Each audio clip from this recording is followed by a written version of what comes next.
Hi, on to the next phase now. I've moved indoors. It's a bit wet outside. It got a bit darker. So now we're going to look at the drivetrain. We're going to try to clean the drivetrain.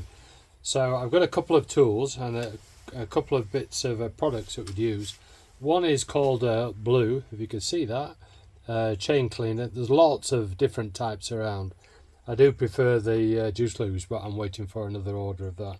But this has lasted me ages, and they tend to.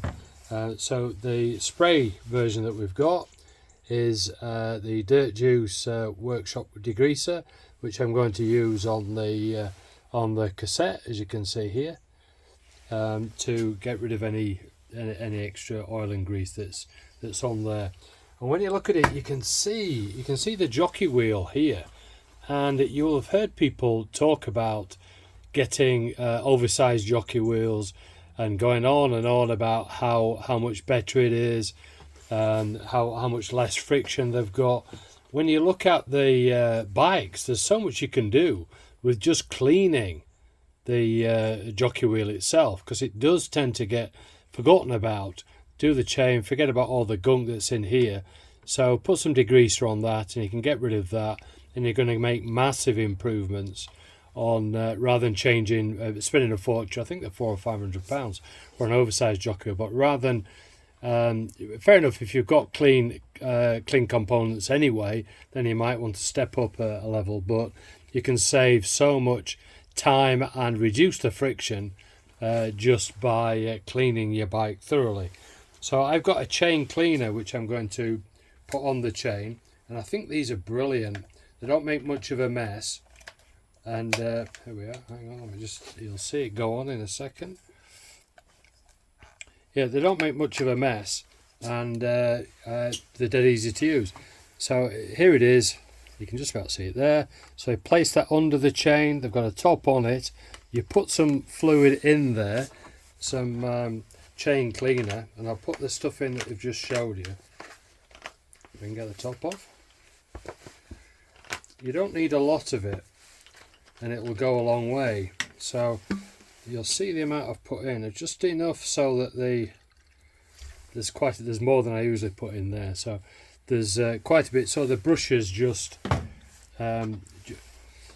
dip into that and transfer it onto the chain. So there we are. So got that in position somewhere along there, and then close the top. We close in different ways. This locks and slides. And theoretically, so I can put that around there so it'll stay in position. So it's kind of as simple as that, really. So all you now have to do, when you look at the chain, you can see the chain looks clean, and you can see the liquid in there looks clear. Okay, so if you then remove the chain, better if you've got it off the ground. So you can see there, it's dead easy. Keep it going around there. The brushes are putting the cleaner between the links and taking the worst out of it. And you can see, if you look at the bottom, you can see that is slowly getting murkier and murkier, although the chain did look clean. So we'll then see what the difference between clean and clean is when we've finished.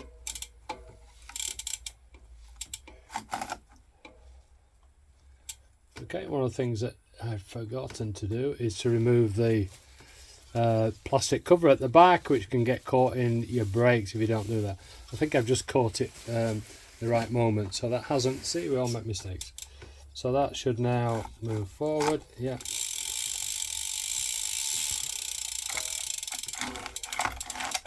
So what I tend to do as well is just glug it along like that and try not to spill it underneath.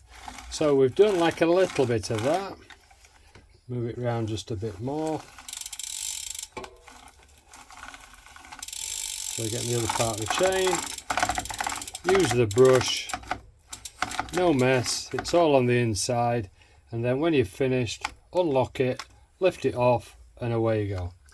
Okay, so if you now look at that, look at the state of that on the inside. And that was a relatively clean chain. So compared to sometimes when I've done it, it's been absolutely black on the inside, and sometimes you've got to use it a few more times. But if you keep on top of it, it doesn't get too dirty. So now if I use a cloth to wipe off the excess, you probably see the difference in the chain. Can you see that from where you are? So you can see all the stuff coming off on my hands, all the extra oil.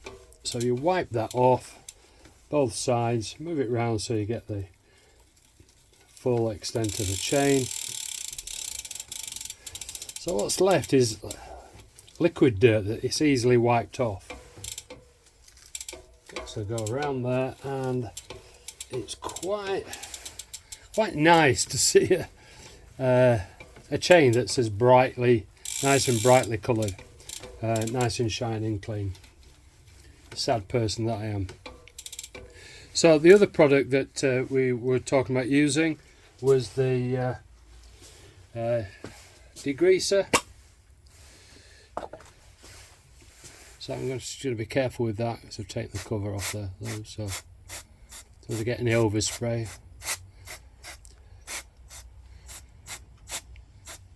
So just spraying that into the cogs.